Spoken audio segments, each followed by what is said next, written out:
awal mulanya sih sebenarnya tuh ditipu ya sama temannya, karena mereka bilang di sana tuh gua kesana itu cuman buat jadi editor hotel, buat kayak video pemasaran hotel itu sendiri. Tapi pas sampai sana kayak ngelihat tempatnya kok udah aneh gitu loh, Pak.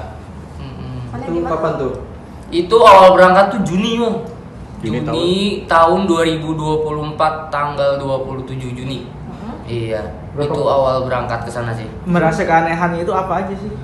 Pas ngerasa keanehannya itu dari mulai kayak misalkan pas mau tanda tangan kontrak itu banyak ruangan dan salah satunya itu ada ruangan yang kebuka, itu dia di depan komputer, semua banyak komputer, terus di depan komputer itu udah ada CCTV sih sebenarnya. Jadi buat mungkin biar mereka nggak kabur atau kayak gimana sih kayak gitu. Itu judi darat ya?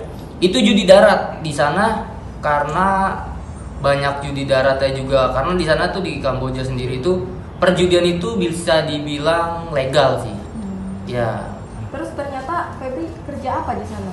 Nah, pas sampai sana itu pas selesai tanda tangan kontrak, dibaca-baca semua segala macem, pas sampai sana gua pribadi malah dijadiin admin marketing buat judi online. Pangsanya? Targetnya itu rata-rata kebanyakan orang Indonesia sendiri sih. Iya. Sistem kerjanya seperti apa? Sistem kerjanya jadi misalkan kita tuh dikasih nomor WA, banyak nomor WA, database kayak gitu, dari mulai nomor WA, rekening bank, sampai alamat orang itu pun kita udah punya megang semua. Nah nanti dari database mereka itu kita dikirimin database, kita buat ngechat dia satu-satu untuk menawarkan dia bisa gabung main judi online itu sendiri lah. Sehari berapa ini? Ada target Targetnya itu gua biasa tuh satu hari itu target minimal banget itu transaksi 100. Apa? Transaksi 100 itu jadi satu orang satu kali depo itu hitungannya satu transaksi. Berarti dari misalkan satu orang itu 5 kali depo itu dia hitungannya masuk ke 5 transaksi. Terus ada juga new deposit. Nah di situ kita minimal banget itu bawa orang buat main dan depo itu minimal banget satu hari itu 10 orang. Target terpenuhi, Bang?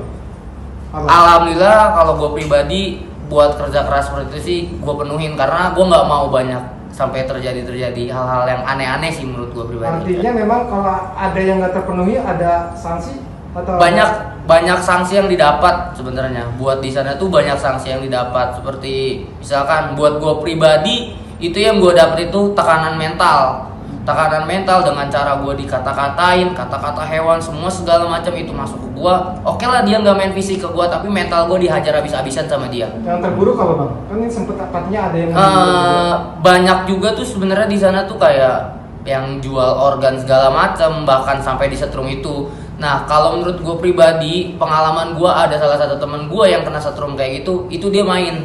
Dalam artian main itu dia nyuri uang perusahaan, bahkan sampai disetrum, nggak dikasih makan selama 3 hari dan disetrum dan dari pihak kantor pun harus bilang kalau dia mengakui bahwa dia itu mengambil uang kantor. Berapa lama di sana totalnya? Kalau gue pribadi di sana tuh 7 bulan, Bang. Apa yang membuat kamu bisa mau pulang ke Indonesia?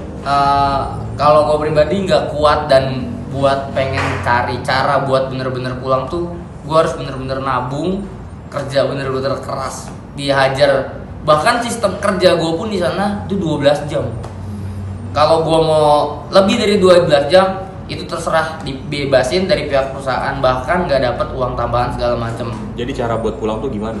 Gue kerja keras, nabung cari uang. Itu kalau gue buat pulang pribadi itu biasanya harus ada tebusan, Bang. Kalau nggak ada tebusan ya udah kita nggak bakal bisa pulang sampai selama 1 tahun kontrak itu habis. Tebusannya kemarin berapa juta? Tebusan gue pribadi itu sampai 23 juta. Ke perusahaan? Itu bayar ke perusahaan cash, karena dari 23 juta itu dihitung dari biaya transport gue berangkat, pembuatan paspor, sama jalur VIP segala macam kayak gitu sih. Kabarnya pihak KBRI di Phnom Penh juga